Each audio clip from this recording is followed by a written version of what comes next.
iPhone 17 Pro. $1,500 for a phone. That's iPhone 17. And millions of individuals are going to stand in line and fling money at it. But here's the reality, this isn't merely a phone. It's about how we perceive money. Listen, this is not a motivational video. This is not Gyan. This is about money. Your money. And today I'm going to teach you something wealthy people already know. How they think differently about money than most of us do. I'm Shanky, and this is where we put money into perspective, real personal finance, investing, and building a smarter wallet. If you'd like your money to actually work for you, subscribe and hit the like button if this video assists you. Every September, we have the same thing. Apple releases a new iPhone and suddenly your perfectly good phone is obsolete. And then you see the price, $1,500. A lot, correct? And here's the madness. Millions of people stand in line to get it, even though their existing phone is functioning just great. Maybe you're even thinking, but the camera!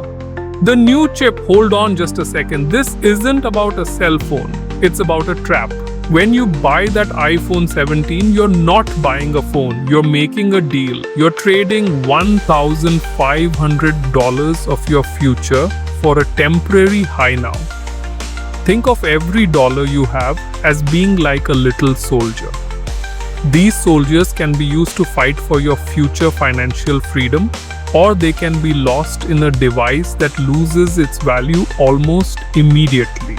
What if you had invested the same $1,500 into something super reliable, like the S&P 500, a collection of big US companies? History has shown us that in 20 years, that $1,500 is now worth $6,000 or even $8,000. What would you prefer to have? A 2-year-old phone or money that could basically buy your freedom in 20 years? Step 1. Get real with your money. Not admitting your money problems doesn't make them go away. It just makes them worse. The sooner you act, the harder it is to make things right. So today, no more secrets. Grab a notebook, start up a spreadsheet, or just use your phone's notepad app and jot this down. What you have, your house, your savings, maybe your car. What you owe, credit card debt, student loans, car loan. Now, subtract what you owe from what you have. That is your net worth. Don't get hysterical if it's a negative number. That's where you start, not where you're going. Every wealthy individual started somewhere, and they started with some numbers that scared them. The only thing is, they didn't run from it. Step 2, change how you see purchases. Money isn't just figures, it's also what you think and feel. Look at that iPhone 17 and train your brain to view it for what it actually is, an exchange. That $1,500 is 6 months of meals. A flight for you and your significant other to Europe. Or if you invest it, a down payment on your future freedom. That's the actual cost of the iPhone. Not $1,500, but the $8,000 that it could be one day.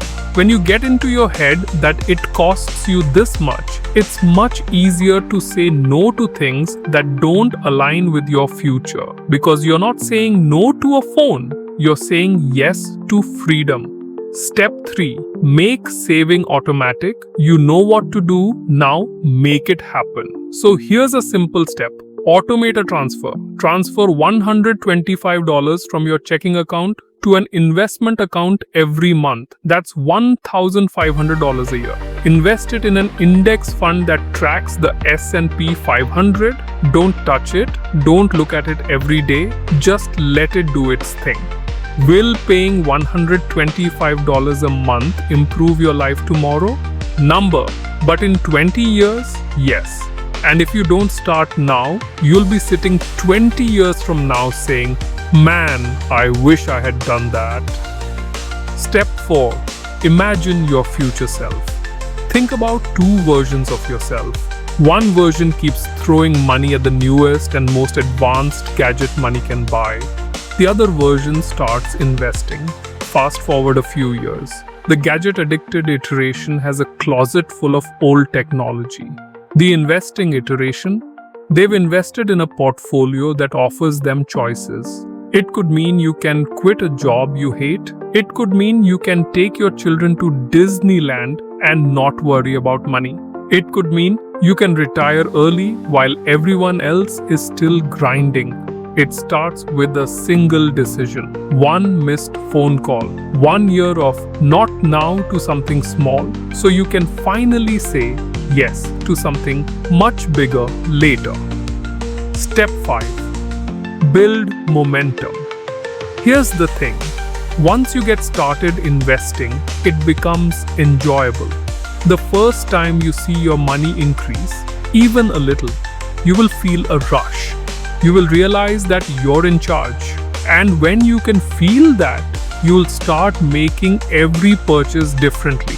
That $200 pair of shoes, that's $800 after 20 years if you put it into an investment. That $100 dinner, that's $400 if you invest it.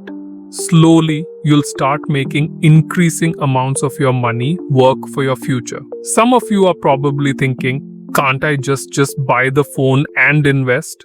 Well, maybe. But honestly, if you were already investing on a regular basis, you wouldn't be here. Why that is, you are, is that the phone is not just a phone. It's the choice between being behind and finally getting ahead. Freedom is not boasting on social media. Freedom is not having the newest gadget. Freedom is choice. It's waking up and not having to go to work that you hate. It's knowing you can repair a crisis without losing your mind. It's knowing you can say yes to your family, your interests, and your life. Every dollar you save is like another brick on that freedom wall. So, the next time someone shows off their new iPhone 17, just smile. Because while they bought a phone, you're buying your future. And your future is worth way more than $1,500.